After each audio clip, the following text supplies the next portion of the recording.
Welcome to the Emancipate Your Mind podcast. I'm your host, certified religious transition and trauma recovery coach, Terry Hales. I help people step out of the shadows of religious fear and shame and embrace their authentic selves with love and empathy. If you're ready to throw off the shackles of learned binary thinking and explore a more nuanced approach to life, this is your playground.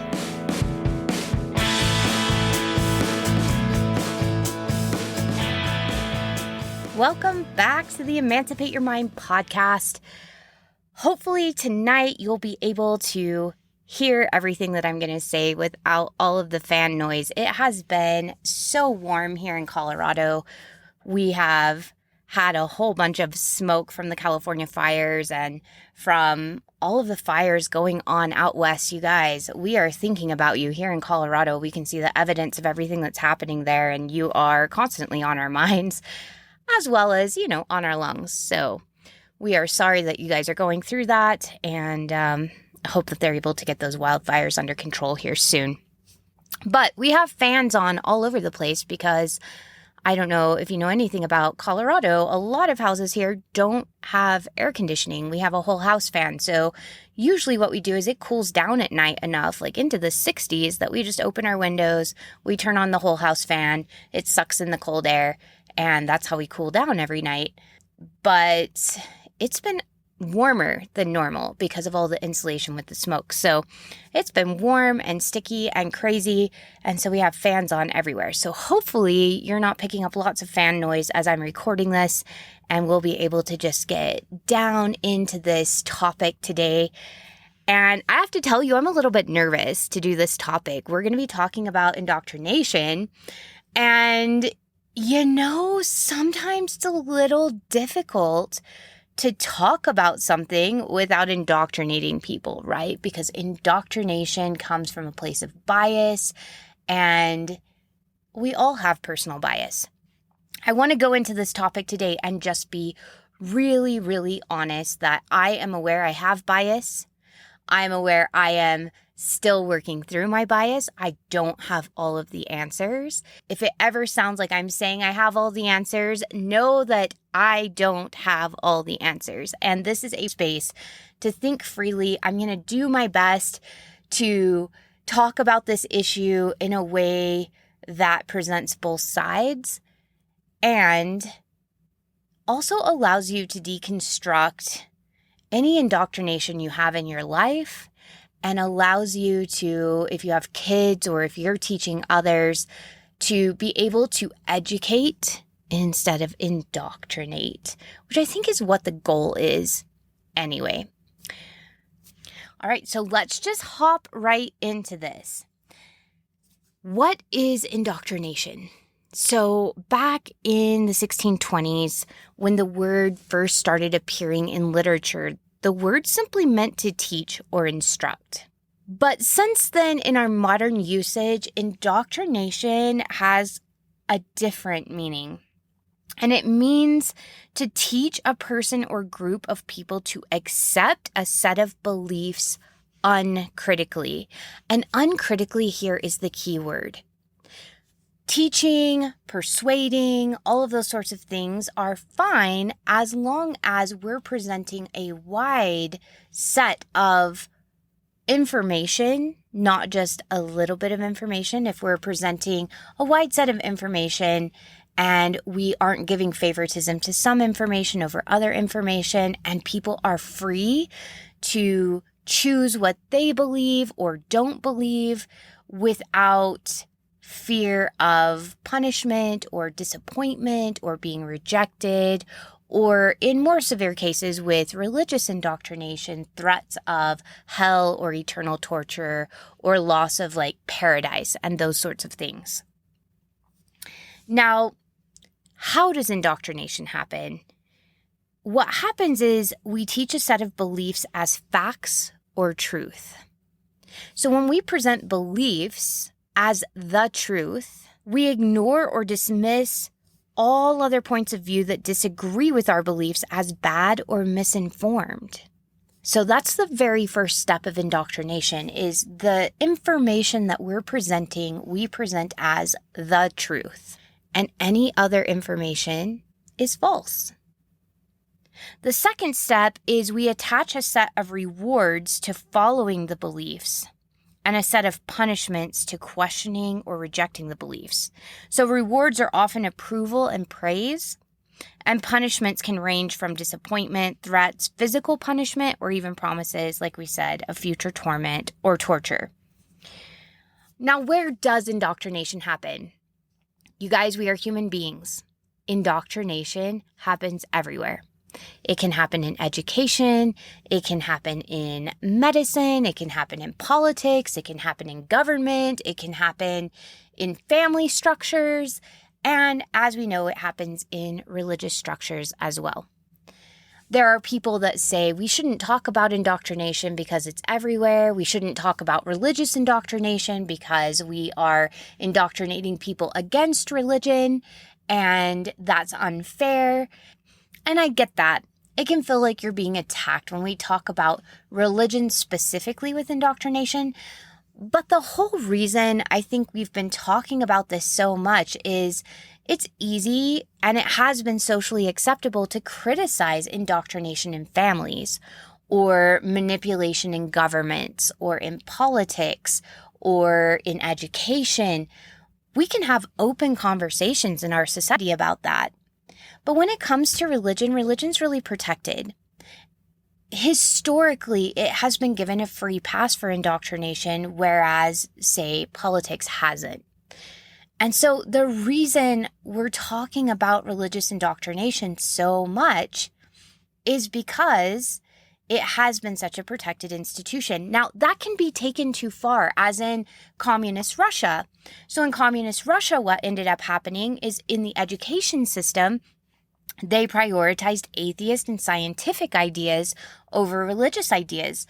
So the children that were going to school there, they were taught atheism in an indoctrinated way that didn't allow them to freely choose or learn about religious ideas. And so it can go both ways.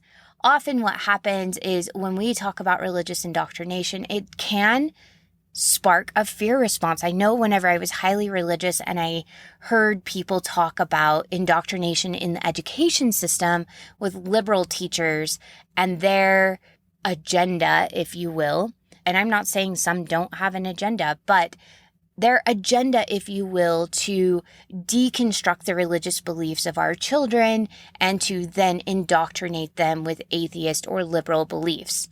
And that was a very real fear of mine. And it was part of the decision that I had to homeschool my children for the 6 years that I did. Now, that being said, we know that indoctrination can go both ways. And indoctrination, regardless of whether we are putting biased information into our children's heads that is pro-religion, or whether we are putting biased information into our children's heads that is against religion, either way, we're robbing our children of critical thinking skills.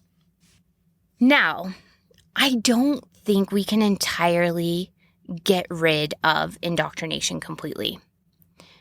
I don't even think it's possible, or maybe even something we should even necessarily aim for. And this is why I say this. So in the parent-child relationship, very young children will need concrete guidance from parents before they have the ability to critically think.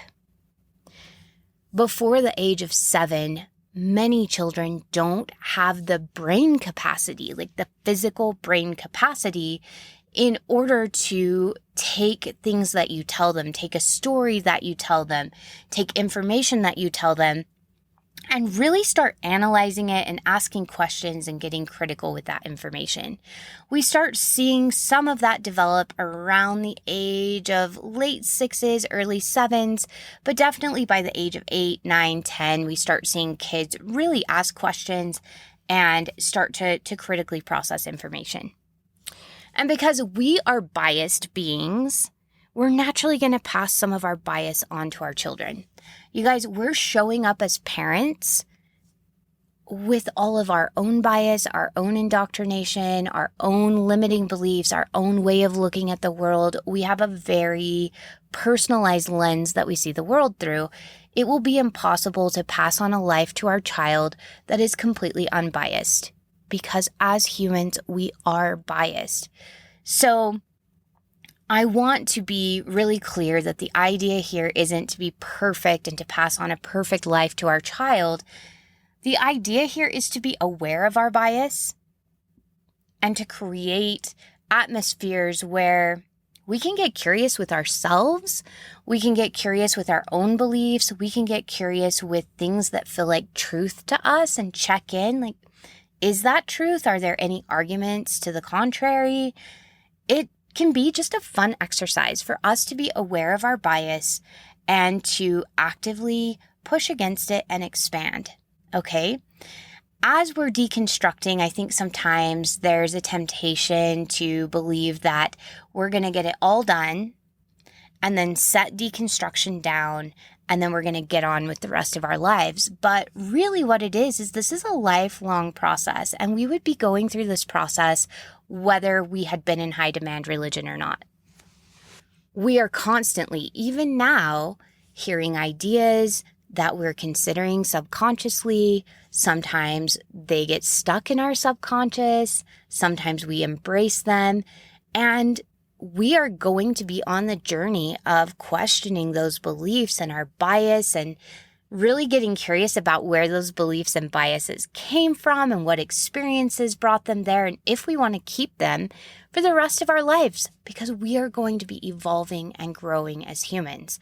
And as we do this for ourselves, as we continue to get curious and question our own biases and beliefs, we're going to naturally give our children permission to do that as well. So it doesn't mean that we aren't going to pass on some bias or that we're going to pass on some indoctrination.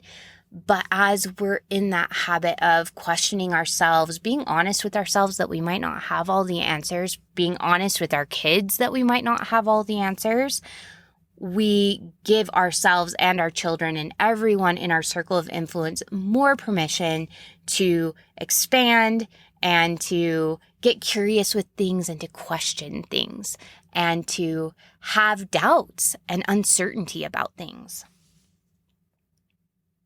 All right, let's get down. We're going to pick apart two common arguments about indoctrination that I have heard over and over and over again as I've been reading message boards and blogs and lots of different posts. Something I want you guys to know is whenever I am getting ready for a podcast, I'm not just reading materials from people who are deconstructing. I'm also reminding myself of what the beliefs look like for those who are active in the faith. I want to make sure that I'm never just completely separating myself from the world of religion. I want to stay up to date with what they think and what they believe and what's going on currently, because it helps me in some ways check my own pulse, right? That I'm not just switching out one indoctrination for another. So I am constantly opening up myself to ideas not just from Christianity, but from Buddhism and from Judaism and from Islam and from Taoism, Hinduism. I love opening myself up to several different ideas and checking those against secular humanist ideas, atheist ideas. I want to have a broad range of understanding before I come to these podcasts. So I'm constantly really trying to open up my perspective and bring in a lot of these things. But in all of these forums, except for perhaps Buddhism, in all of these forums, there is a lot of talk about indoctrination. And there are two main arguments that I've seen pop up on all these different boards several different times. I want to really go ahead and just kind of pull those apart here, okay? The first argument is that it's just teaching. And while anciently that may have been true, there are some key differences between education and indoctrination today. So I really love this quote by Jonah Canner. It says, "Education opens the mind while indoctrination closes it." Education is a process-driven approach to engage with knowledge and ideas of the world, and I put in parentheses, without bias. Indoctrination, on the other hand, is a results-driven approach that aims to instill in people a set of habits and beliefs that align with an ideology or political agenda. Now, there's a couple of really key phrases there that I want to bring out. And one is that education is process-driven. It really doesn't have an end result in mind. It's more about the journey and the adventure of discovering ideas and getting curious with them, talking about them, thinking critically about them, and just like looking at all of the different facets of different ideas. So it's a process, it's a journey, it's an adventure, and there really isn't a destination in mind. But in indoctrination, we're starting with the result that we want, and then we're backtracking from there and deciding which information we're going to present in order to get that result. Indoctrination is really intentional. We're only presenting information that supports the result that we want to have.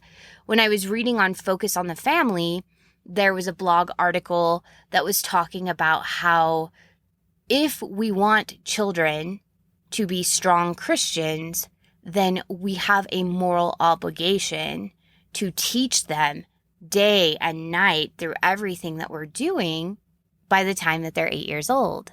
That those first 7 years of life are so important for parents, and that we have a moral obligation to teach them the way that they should go. In fact, they use the scripture in Psalms, I believe it's Psalms 22:6, that says, "Train up a child in the way they should go, and when they are old, they will not depart from it." And it was just so telling that that's indoctrination when we're saying the result that we want here is strong Christian young men and young women. And therefore, we teach from the Bible, we teach from the approved materials day and night, so that when they're old, they will not depart from what we taught them before they were the age of 8. Because what are we trying to instill? We're trying to instill a set of habits and beliefs that align with the ideology. I did also find it interesting that in that same article, it said if we don't indoctrinate children, that they would not become strong Christians. And so for me, this brings up some questions. Some of the questions are, if the faith is something that you believe is good and is the best way to live, then we shouldn't have to resort to indoctrination. We should be able to present a wide variety of ideas. We should give the child the ability to ask questions and get curious with those ideas. We should give them the choice to choose from among those ideas or none of those ideas. And then, and only then, do we make our argument for why we believe the organization is such a good choice. And through argumentation, through critical thinking, through looking at facts, through talking back and forth, we can healthily persuade people because they have all the information, not just part of it. They have the ability to think critically and ask questions, and they're free to choose without threat or without punishment to agree with us or disagree with us. Now, if we don't have compelling reasons and we don't feel like our religion can stand up to argumentation, then we need to ask ourselves why we feel compelled to indoctrinate people with something that we don't believe can stand up to logic and critical thinking. So that's just something that comes up for me when I'm reading that if we don't indoctrinate people when they're young, when they lack critical thinking skills, if we don't indoctrinate them when they're young, if we don't input these ideas into their subconscious before they're capable of consenting to have those ideas there, then they'll choose something different. I think that tells you something. if people are choosing something different, if you don't indoctrinate them, and if you can't win the argument through argumentation, if you can't convince people that your organization is good through argumentation and critical thinking, then there's some more thought that needs to happen there. We need to dig into, is this a solid idea? Is this a solid ideology? 2 ingredients need to be present for a teacher to indoctrinate their student. First, we use our authority. So the teacher is typically a person that is in authority. They're a teacher at school. They're the pastor. They're the prophet. They're the political candidate. They're the president. They're somebody that we hold up and revere. They're the parent. And second, we promote a closed-minded adoption of a belief by only presenting part of the information and only the information that supports our belief. And we present it as the truth and offer up arguments for why all other points of view are false or bad or misinformed. So that's what indoctrinators do, but here's what educators do. First, we've already gone over some of these, but I think it's really worth repeating. First, educators are aware that they have bias and have shortcomings. If we will let our kids, students, and parishioners know that we don't have all the answers, we give them the autonomy to admit when they are unsure and the autonomy to explore that uncertainty. We also do this with our podcasters. You guys, I don't have all the answers. Okay? I'm still learning just like you. Please understand this is just my best understanding of what I have so far. I'm still learning. Years from now, I may understand this differently or better. I'm presenting information, and please feel free to take what works for you and throw out what doesn't. Okay, second, they teach how to think, not what to think. David Gubler said, I tell my students that technically I don't care what they think, I just care how they think. The idea here is we teach our children, our students, our parishioners to think critically. We teach them how to think logically, how to look at the other side of an argument, how to cross-examine themselves, how to get curious, how to explore, how to be uncertain, how to have doubt, how to recognize when they're experiencing cognitive dissonance, how to tap into their emotions and recognize when something feels off. We teach people to critically think. We teach them about logical fallacies. We teach them about coercion and manipulation tactics. We give people all of the tools that they need to then look at information and decide, am I being emotionally manipulated? Am I being given all the information? Does this sound too good to be true? What questions can I ask? How can I get curious? This isn't sitting right with me. Can I explore that? What is my inner knowing saying? What questions or concerns does it have? What next steps do I need to take to find out more? All of that. We present lots of various ideas from all sides of an argument without bias. We try to avoid presenting only one side of an argument or historical event. We teach that the ideas are neither good nor bad. They're simply ideas to explore. And we give those you teach the ability to recognize that life is often much more complex than we first believe. In an indoctrinated world, there is good versus evil. There's right versus wrong. And there's often overly simplistic reasons for why people do what they do. But in real life, people are complex. The reasons that they do what they do are often multifaceted. And when we give students the ability to recognize complexity, it's actually a wonderful ingredient to develop curiosity and compassion. We don't make as many snap judgments about others' actions when we realize that the reasons behind a person's behavior are often far more complex than they appear on the surface. And then, of course, we give the student, child, person, etc., the ability to draw their own conclusions freely. Okay, little side note here. One of the main reasons indoctrination driven by a fear or shame consequence system works so well is because we learn faster and more permanently when what we learn is attached to strong emotion. You guys, neuroscience has made leaps and bounds. They're able to attach electrodes and do computer scans of our brains and stuff. And they're finding that when we experience really strong emotions like shame, like fear, like humiliation, when we experience those things, the things that we're learning get cemented into our head. Shame and fear are two of the strongest emotions we have. However, love and acceptance are just as powerful.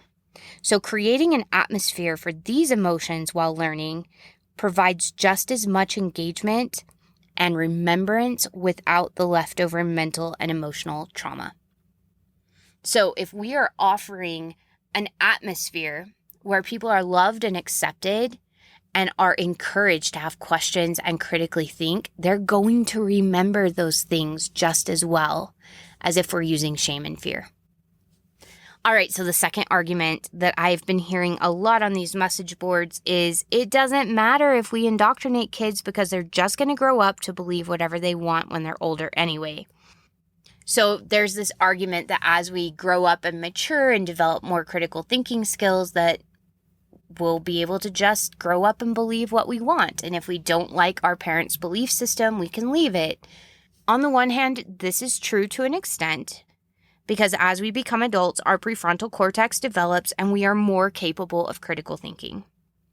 However, human brains are complex, and ideas that are put into the brain when we're very young children often subconsciously shape our worldview for the rest of our lives without us even knowing it. Unless we make an intentional effort to bring those subconscious thoughts back into the conscious realm where they can be examined and corrected, they will shape and guide the rest of our life. There's a reason self-limiting beliefs are often tied to childhood experiences. They're powerful and they shape our worldview well into our adulthood. So things that happen when we're before the age of 8 are typically still the same things you're running into that are keeping you from getting the life you want. You might have ideas about money or your self-worth or relationships or safety or food scarcity or poverty or a host of other things that are tied to your young childhood experiences. And my guess is you're running on autopilot and you might not even recognize that those beliefs are there. And that's the script that you're living your life by. This is the reason that the free thinking argument for me doesn't work. Now, granted, I don't know all things, so if the ability to think freely and the ability to choose completely works for you, that's great. I do believe that there is an ability to choose. We are all free to think, and without understanding subconscious beliefs and childhood beliefs that are implanted at a young age, I think often we are left highly hindered in our ability to freely choose our thinking and our belief system. So Aristotle is credited as saying, "Give me a child until he is 7, and I will show you the man." And earlier we said in Proverbs 22:6, it says, "Train up a child in the way he should go, and when he is old, he will not depart from it." In our early years, we're developing our conceptual models of how the world works. And if ideas are injected into our brains at this age, those ideas stand a great chance of playing an essential part of how the individual views reality. Because in this stage of life, kids can be taught pretty much anything, and it'll be believed with the total trust of infancy. I mean, you can tell kids some pretty ridiculous things, and they will completely believe you. Freedom to think requires the ability to critically think and to appraise what you're being told. And very young children are incapable of logical or critical thinking up to a certain point. We start seeing this ability to critically think develop when we start seeing kids ask those really awkward questions. Sometimes when there's like a pregnant silence in the room and everyone can hear the awkward question. And this is actually great, highly embarrassing sometimes, but it's great because it means that they're not just swallowing what they're being handed, but they're beginning to process that material critically. When education is being used, these questions are welcomed, and the educator asks more questions to help the child get curious and think even deeper. Again, all without bias as much as possible, right? In indoctrination, however, the questions aren't welcome, and the learner is met with power-based manipulations, punitive measures that induce guilt and anxiety, and create a thought-stopping technique to avoid these emotions in the future. In the future, when this learner has a question or something doesn't make sense, their brains are going to automatically stop these thoughts and reroute their thinking to other, less dangerous things. So if you've been shamed or had someone disappointed at you or have been threatened with hell because you've been asking certain questions, in the future, when you have a similar question, remember we have those neural pathways, right? Your brain's going to be like, oh, the last time we asked a question like this, we felt rejected or afraid, and it was highly uncomfortable. And so we're going to go directly over here to this thought-stopping technique. We're going to shove that thought down, and we're going to switch the channel to something that's safer. And this all happens subconsciously in the blink of an eye, a split second, and we go from doubt to shoving it in a box under the bed and watching something different on the stage of our mind, sometimes without even being conscious of it. The other problem with this argument is at this point, when we have these thought-stopping techniques and we've used them over the years to protect us and keep us safe and keep us feeling like we're belonging and that we're valued and loved and we're getting all that praise and validation, when we've invested so much of our time and relationships and emotional self into an idea, and then we're presented with conflicting information, our brains have an automatic mechanism that reaches for consistency to protect us and keep us safe. Our brain in that instance does not reach for fact. It doesn't reach for truth. It doesn't reach for curiosity. It reaches for consistency. What goes along with the narrative of the rest of my life? What is consistent with what I already believe? And that is what I'm going to believe. That's what I'm going to give more weight to. And the other idea I'm going to discard or I'm going to distort. And we're going to talk more about this next week in depth. We're going to really dig into cognitive dissonance. So if you don't understand this concept, it's okay. We're going to get into it more next week. Understanding indoctrination is a big deal, you guys, because so often what happens is as we're deconstructing, we're going to run into blocks between us and what we're trying to learn or what we're trying to do with our lives. Was just talking with my virtual assistant today about women who want to go back to work, but are trying to process through negative thoughts they might have about going to work. And as people who are deconstructing religious ideology, we're presented with an extra issue of, am I having these thoughts because this is not a good fit for me career-wise? Am I having these thoughts because I don't actually want to go back to work? Or am I having these thoughts because I have religious indoctrination that women shouldn't be in the workplace and their place is at home? That was such a great conversation because sometimes it's hard to tell. Where are these thoughts coming from? I was just on a message board today where somebody was talking about how they were trying to learn more about evolution because the religion they grew up in discouraged them from learning anything about evolution, and they wanted to know more. They said every time they queued up a video, they would get this really dark, ugly feeling inside.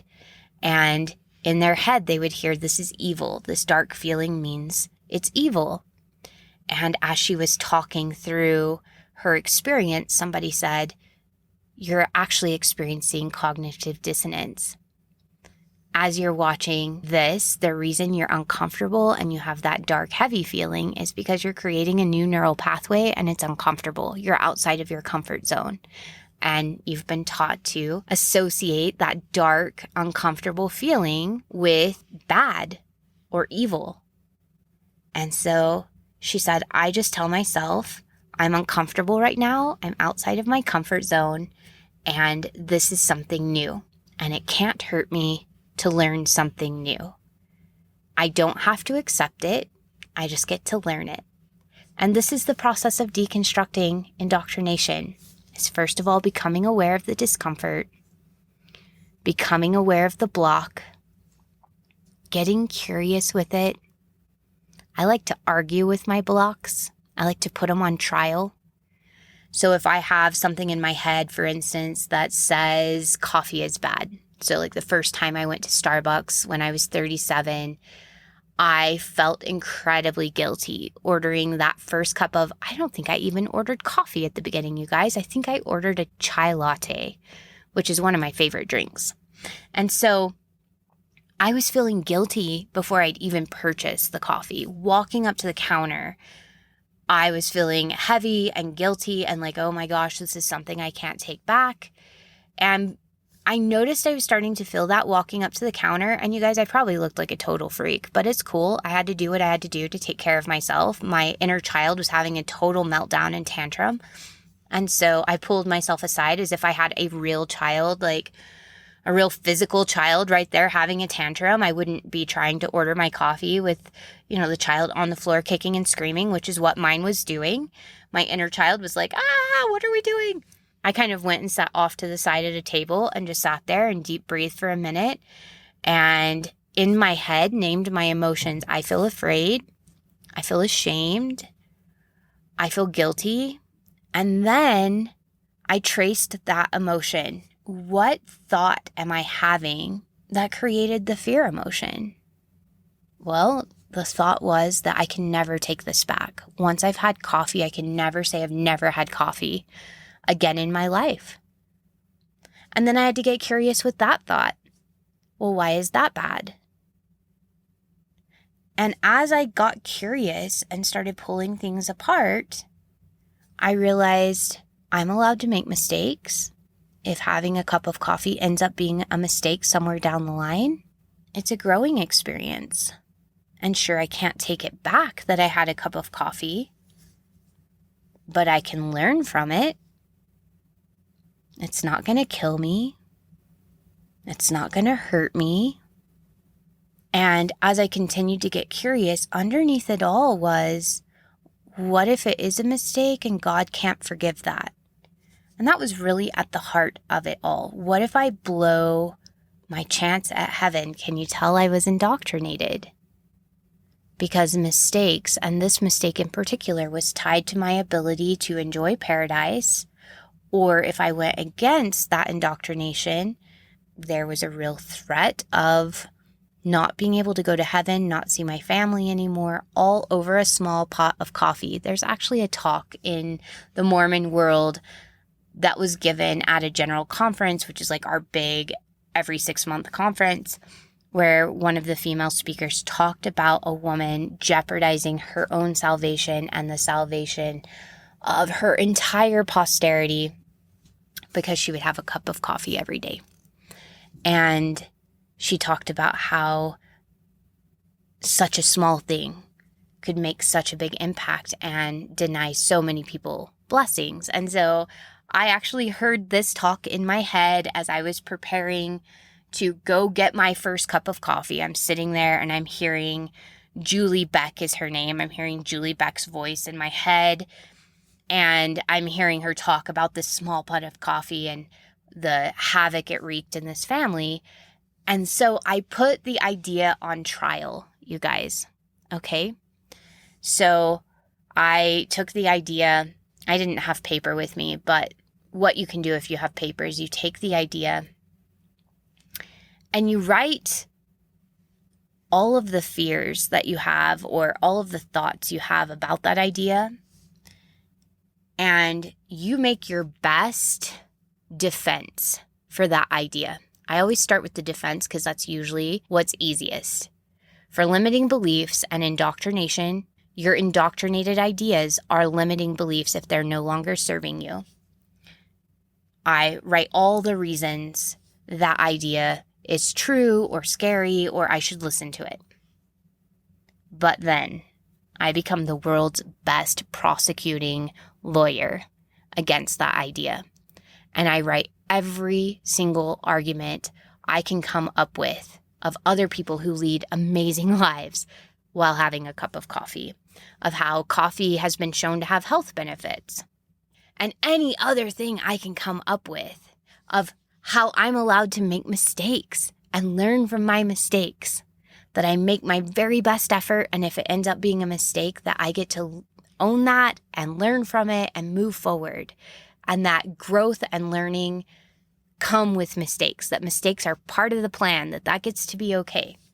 I think, told myself that the only kind of God I could believe in is one that is loving and compassionate and empathic and kind.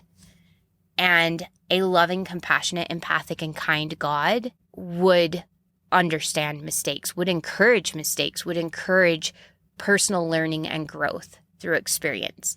And so I went through all of these things, and then I was finally able to get up and confidently, or at least more confidently, order the coffee, try the coffee, and move through that limit. Now, I ended up not liking coffee. I've tried coffee a bazillion ways. I don't really like it. My sister made it one time and it was really good. But typically I don't crave coffee. I don't want coffee. Chai lattes are a whole nother thing. But coffee didn't end up being a stumbling block. It didn't end up being a gateway drug to evil like I had imagined in my head. And I reaffirmed all of that prosecution I did by taking that step forward and trying it. Does that make sense? It felt like it was in my best interest to try it. I had lots of reasons why it was probably okay. I drank the coffee. It was okay. That helped me move past that limiting belief and past that indoctrination a little bit more. I hope this is helpful, you guys. I just feel like the more we understand about thought control, indoctrination, what is going on in our little noggins, the better we're able to take control of those thoughts and to move ourselves through those thought processes. Now, granted, when I went to go get my coffee, I was, 2 weeks out of the church, maybe a month out of the church. It was not very long. That whole process took me a while because it was one of my first forays into battling against indoctrination. But now when indoctrination pops up for me, because it still does, when indoctrination pops up for me and says that I'm a bad mom because I have a business as well, or indoctrination pops up and says that I shouldn't be as loudmouthed and opinionated as I am because nice girls are quiet. I mean, I get these kind of messages all the time. Whenever they pop up, now I can just acknowledge them. I've pushed back against them enough that I know that they're not true. They're just pieces of my past that are popping up. And now when they pop up, I don't have to go through the whole process of putting them on trial. I can just notice them and be like, oh, hello, thought from my past. You're back. What's up? And I can just really quickly hear what the fear is or whatever and be like, oh yeah, no, it's cool. I've got that. Remember, this is our plan and this is why this is okay. And then that indoctrination thought goes away because I've already got plans in place for that. I've already gone through the whole trial process. I already know all the arguments against that particular thought. And it's so much easier to be like, oh, hello, indoctrinated thought, my old friend. Why are you here? What insecurity do I have right now that's making you come up? What fear do I have that's making you come up? What trigger is making you come up? And I just check in with it really quick, tap into my body, tap into my emotions, listen to my thoughts really quick.